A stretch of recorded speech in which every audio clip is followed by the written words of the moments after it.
বিভিন্ন এয়ারলাইন্স ভুয়া যাত্রী দেখিয়ে প্রায় 60,000 সিট ব্লক করে অস্বাভাবিক দামের টিকিট বিক্রি করছে বলে অভিযোগ করেছে ট্রাভেল এজেন্টদের সংগঠন আটাব। রবিবার সকালে রাজধানীর একটি হোটেলের সংবাদ সম্মেলনে এমন দাবি করে সংগঠনটির সভাপতি আব্দুস সালাম আরেফ। বিদেশগামী শিক্ষার্থী, ওমরা যাত্রী ও প্রবাসী কর্মীদের কথা বিবেচনায় বাল্ক টিকিট বিক্রি ও মজুতদারি বন্ধে নিয়ন্ত্রক সংস্থা বেবিচকের হস্তক্ষেপ কামনা করেন।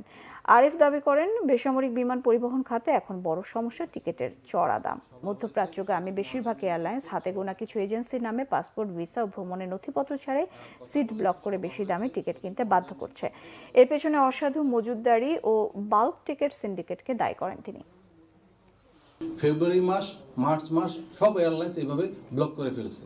তো এই যে ব্লক করে ফেললো উইদাউট পাসপোর্ট, উইদাউট ডকুমেন্টস, কিসের বেসিসে তারা করলো? এটা অবশ্যই লিগ্যাল হইতে পারে না। যাত্রীর নাম ছাড়াতে হইতেই পারে না, একেবারেই আনহেলদি প্র্যাকটিস এটা। তো এইটা বন্ধ হওয়া উচিত। এইটা বন্ধ হলে এই সিন্ডিকেশন বন্ধ হবে। এটা অবশ্যই সিন্ডিকেশন, এবং এইটা ট্রাভেল এজেন্সিকে দিয়ে করানো হচ্ছে। আজকে 10 জনকে যাতায়াতকে দিয়ে করানো হচ্ছে, এরা যদি না করে নতুন 10 জনকে তৈরি করবে। কারা তৈরি করতেছে? তাদেরকে এটা শুধরাতে হবে।